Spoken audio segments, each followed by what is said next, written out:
Buenas noches. Mi nombre es Belkis Martínez, pertenezco a la Cátedra de Introducción al Estudio del Derecho 1 en la Universidad Bicentenaria de Aragua. En este momento me ha tocado dar una breve exposición de lo que significa la conducta humana y su relación con las normas jurídicas, es decir, y su relación con lo que es el derecho.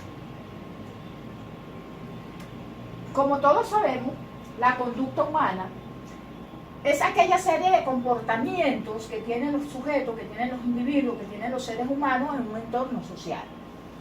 Esta conducta está relacionada a la modalidad que tiene una persona para comportarse dentro de sus ámbitos de vida o dentro de su entorno social en el cual convive, a sabiendas que todos vivimos en un grupo social.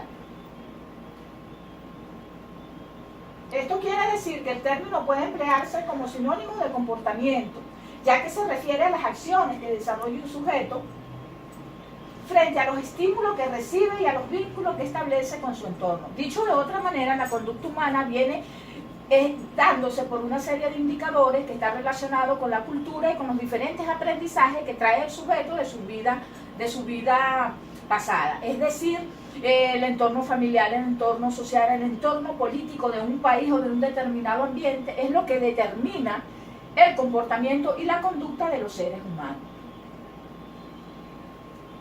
Se puede decir entonces, sin lugar a duda, que la conducta humana puede definirse como el modo o manera de comportarse o de proceder de una persona con respecto a la manera y a las normas que rigen su vida y sus acciones. También puede decirse que es el comportamiento del individuo en relación con su medio social, la moral imperante, el ordenamiento jurídico de un país y las buenas costumbres de las épocas y del ambiente. ¿Qué se quiere decir con esto? Que toda conducta humana viene determinada por una serie de reglamentos internos y externos dentro de ese entorno en el cual se encuentra ese sujeto. Dentro de cualquier entorno social existen ordenamientos jurídicos, llámese de un país, llámese de un pueblo, llámese de un estado. Estas normas rigen de una forma u otra ese comportamiento o esa conducta humana.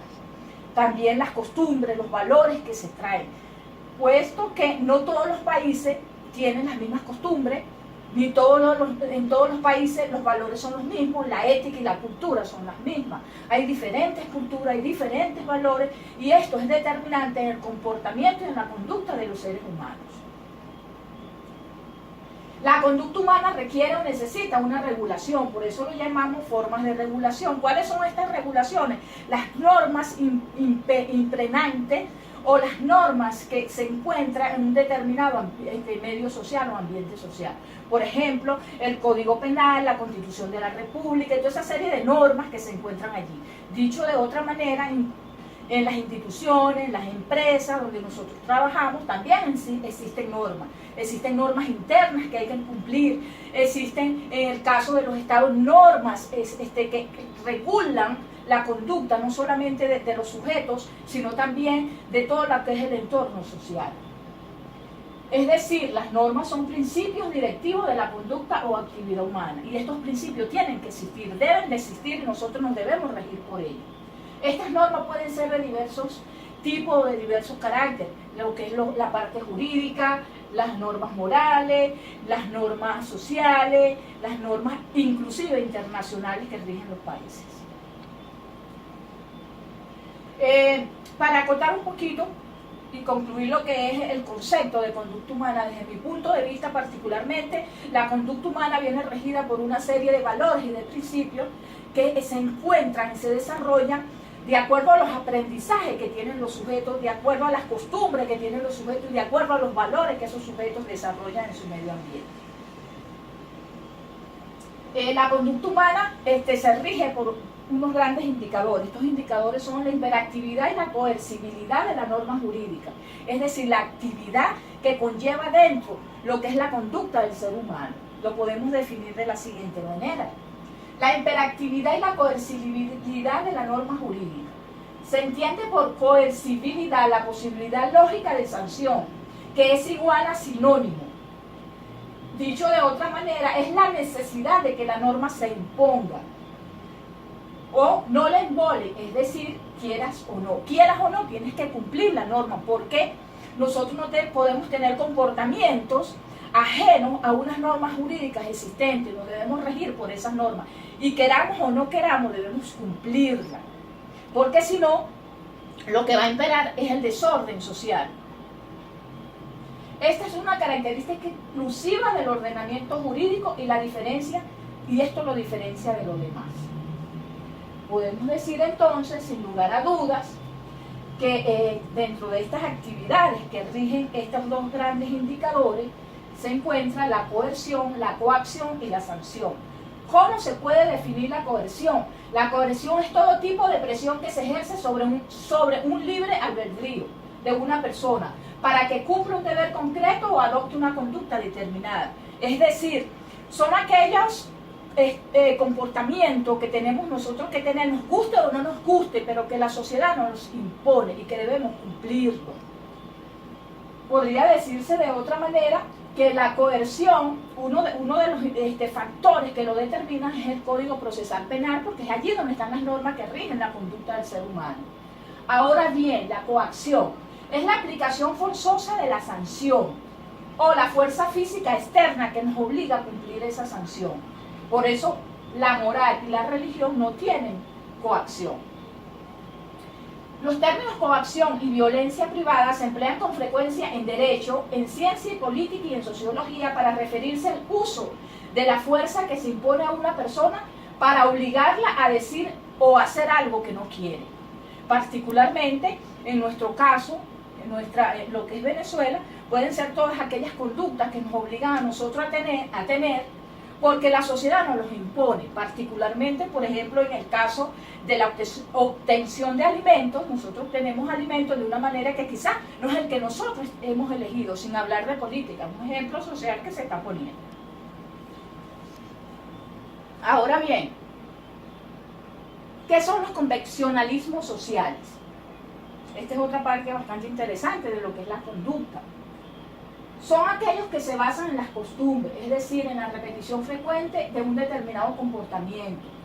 Y solo surgen cuando el uso se une a la convicción de los individuos que lo practican.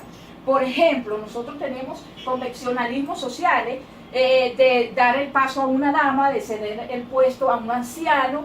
En el caso particular, estas costumbres o comportamientos no son obligatorios. Y si tú no lo cumples, la sociedad no te va a poner ningún tipo de sanción o de pena.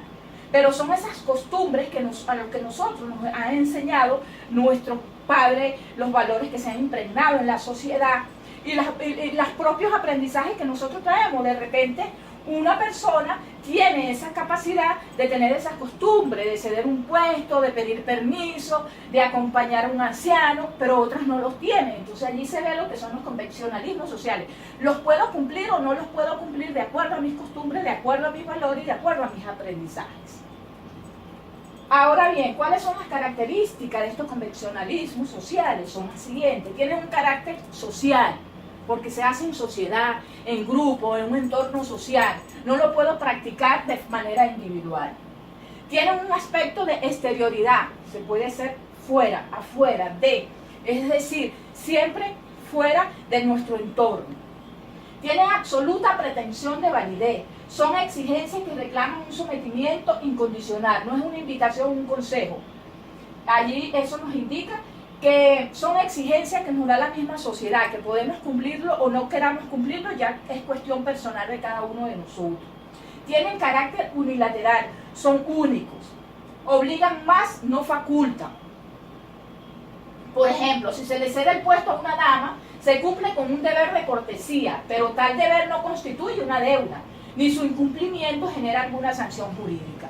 Lo podemos si queremos hacerlo, pero deberíamos hacerlo porque así contribuiríamos a una mejor sociedad.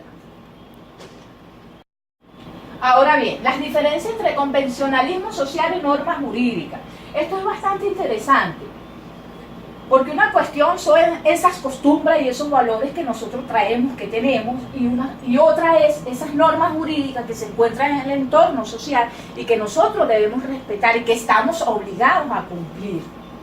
Por ejemplo, las normas jurídicas son bilaterales. ¿Por qué son bilaterales? Porque lo impone la sociedad y porque lo imponen unas normativas dentro de un estado determinado. Mientras que los convencionalismos sociales son unilaterales, son únicos, son míos. Yo los puedo practicar o no los puedo practicar de acuerdo a esos valores que nosotros tenemos individuales.